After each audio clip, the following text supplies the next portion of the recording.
Oh, hey, what are you doing up there?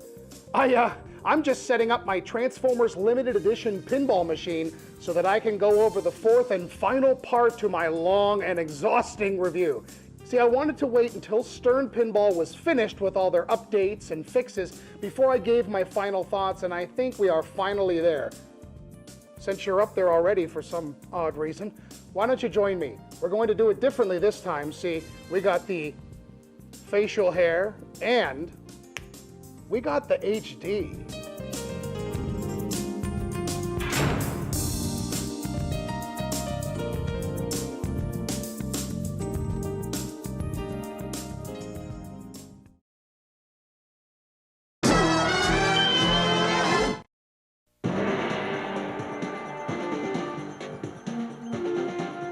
Let's begin by taking a look at the power pack that Stern sent to us Transformers LE owners in a big manila envelope. The first thing to mention in there is the Megatron plastic / airball fix. That drop target used to cause some major airballs. You probably remember that from my review. The ball would literally fly into the air. Well, even before I finished the review, Stern had mentioned that they were working on a fix for this, and sure enough, they tossed it into the manila envelope. Now, I gotta give them credit though, because it is a big, hulking piece of plastic with artwork on it. It actually has screened artwork, and if you look really close, it really seems like it was designed to be there. You know, it really blends in well with that Megatron area. It is a heavy piece of plastic, very thick. Trust me, it is not going to break. The airball still happens, but what it does is it bounces it back down onto the playfield and deadens it. It works very, very well, and now you're not afraid to shoot for that drop target, which used to be really, really scary. Just to be safe, I actually put some Mylar down in front of the entire scoop area because the ball digs into the playfield. It won't stop the wear from happening, but at least it'll prevent it from getting too bad in that area. Thumbs up on that one. It was easy to install. It came with instructions, so they made it real simple. Great work. They also sent a Bumblebee plastic protector. The ball, when it flies into the air and hits Optimus, often bounces down onto that area, so they probably wanted to give you a little extra protection there. It came with instructions and extra wire ties so you could replace it. It looks really good, and I'm glad it's there. They also gave you some rubbers for the out lanes in case you wanted to add a little more bounce to the gobble holes that happen on the left and right sides. Rubbers for Ironhide's mini playfield because it's a special size, so here you can replace them. And a couple of other goodies tossed in there for fun, such as a nice little promotional plastic, which, I can't help it. I love those things.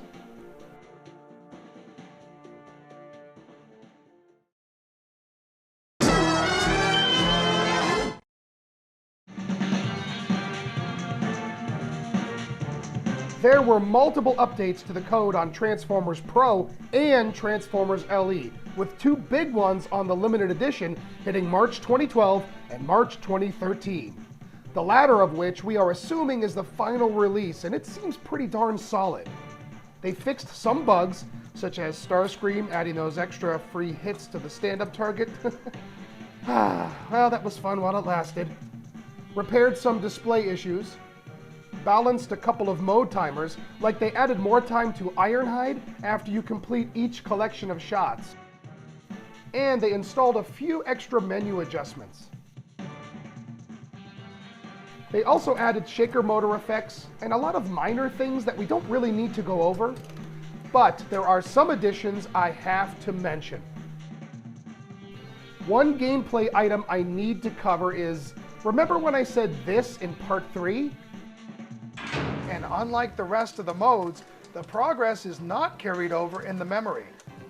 So most of the time you will complete all the Autobot modes with good old Optimus just sitting there blinking. It's a bit frustrating, and I hope they will balance this better in future ROM releases. Well, they listened to us pinheads and have added progression memory to both the Optimus and Megatron multi-ball modes. Now you can breathe a bit easier if you screw up during multi-ball and have to restart. This is especially great on the Autobot side, where Optimus is a tricky one. If you're down to only a couple of shots and drain, the next time you restart the Optimus mode or the Megatron mode, it will continue right where you left off, just like all the other modes. In my opinion, this is a major update, which has cut down on my frustration factor, because before, I would get so sick of starting multi-ball modes over and over just to screw up and have to do it all over again. Now, some people will say, well, I guess you just got to get better at that multi-ball, don't you? But you know what? If you can beat it in one try, then the progression really doesn't affect you, does it? Just saying. Anyway, they also took it a step further and decided to reward those who can actually finish the multi-ball mode in one try. The super jackpot decreases in value based on how many times you restart. Defeating Megs or Optimus on the first try becomes beneficial because, number one, you don't have to restart it again, and number two, your super jackpot value is higher. This is a nice touch. The Ironhide mini playfield now has a few extra goodies tacked onto it if you reach specific thresholds. The first is a super spinner, which activates the spinner on the right loop, allowing for some extra points. The second is a super pop bumper, which allows for extra points in the Devastator pop bumper area. This is cool. I mean, I still wish the additions had something to do with actual progression of the game, but I am glad they added some extra awards in that mini playfield area. There are some additions to the high score tables. It now differentiates between Decepticon and Autobot high scores based on which faction you choose at the beginning. On an average game, the Decepticon side definitely scores lower, so it's nice that the high scores are kept separate. Amongst other things, they also added a combo champion. And even though combos get lost mostly in Transformers, I never even noticed the game keeping track, to be honest. It's a nice surprise when you realize your ball flow was so awesome that you deserve champion status at the end of the game. The Allspark Cube has some extra awards, such as a bonus hold and bonus X hold, plus a light shot multipliers, which is great because anytime you can double up a shot, it's always worth it. I noticed a few extra sound bites, but there is one minor thing I have to mention, and that is Soundwave's quotes are added back into the ball plunge. Dr. Claw has returned to Pinball.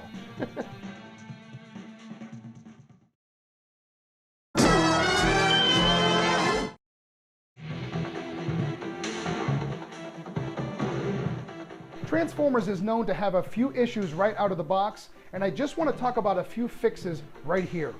First of all, the Megatron trough, whether it's the Pro or the LE, sometimes has trouble stacking the balls, which you saw in my review. It drove me crazy. I bent it, I moved it around, I did everything I could think of. And then Pat at Stern Pinball sent me a new switch stack, and it turns out the switches must have been the wrong tension, because with the correct switch stack in there, the balls now nicely move the way they're supposed to. I've had maybe one ball not stack in hundreds of games. Transformers, as I've mentioned before, is the first game by Stern to have cabinet decals, and they are notorious for wrinkling. Here is a tip: don't use the plastic protectors. I don't care if they've worked for you in the past. That will cause wrinkling on this particular game. So do some research on Pinside or whatever you have to do and find out what people are using for that particular cabinet, or else you're going to get wrinkling in that area, which obviously I had. But I have to say, Stern once again was really cool, and they sent me an entire set of lower cabinet decals to make it brand spanking new. They sent them at the same time that they tossed in that coin door sticker that I was missing for the front. Also, Transformers LE has a few ball hang-ups, and you're going to have to dial in some of the stuff. Here's my favorite one: when Ironhide got himself a little hat. The software has a little pulse in there in case the ball gets stuck in front of the Starscream target, which is nice. But even in filming this video, the ball got stuck in the backboard between Starscream and the backboard, which has never happened before. So you're going to have to do a little bit of work. It's not too bad, but keep that in mind.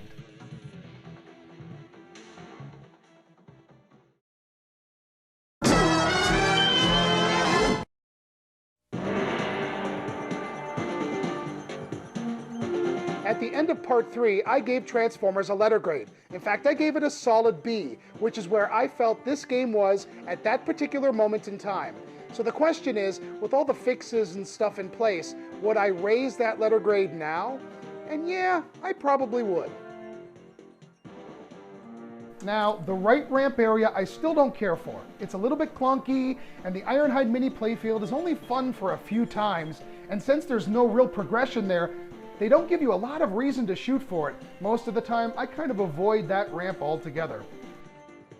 And the grinding nature of the game does get a little bit repetitive. Obviously, there were a few other things I mentioned in the previous parts of the review that weren't changed or fixed. They're all little minor things though, like Optimus Prime's so-called sound-alike. Oh, excuse me, I'm fighting a cold. But don't get me wrong, those are only a few things, because I still think Transformers Limited Edition is an above-average, solid machine and really, really good, especially when it's fixed and dialed in and all the protectors and goodies are put on. It is really, really good. The game plays pretty fast, it has a good flow, the shots are fun, it has some nice backhandable stuff, which I love. On the LE, I love the Starscream area. That's one of my favorite parts. In fact, without it, I thought the game felt very, very empty. The randomness of where Starscream drops it is fun, and trying to get the Starscream hurry up extra ball, it's just really, really satisfying, and it helps with progression. The Megatron scoop and Megatron multi-ball gimmick is a blast. Bashing away at Optimus Prime is kind of fun. The modes have a little more personality than people give it credit for, because a lot of it is just shoot this number of shots, but there is a little bit more going on with it, and I like what they did with each of the robots. It really has a Transformers feel to it. Choosing sides is unique, the music is really good, the light show is excellent, and almost all of the speech and voice clips are well done. In my opinion, Transformers Limited Edition in its final dialed-in version is a solid B+. It is an above-average Stern game. It's a lot of fun. They did a really good job with it, and I really like it. Now remember that this is just one pinhead's opinion. I have a buddy who loves that mini playfield, so I guess use my videos as a way to determine whether this is a game that you would like to own or play yourself. Let me tell you, I had about 10 people tell me that they bought Transformers LE because of my videos. So, Stern, I'll take a signed Translite, preferably a Tron 3D version. I could really use that. Anyway, this is Chris Bucci. I hope you've enjoyed these videos, and until next time, keep on flipping. In the name of freedom, we take the battle to them.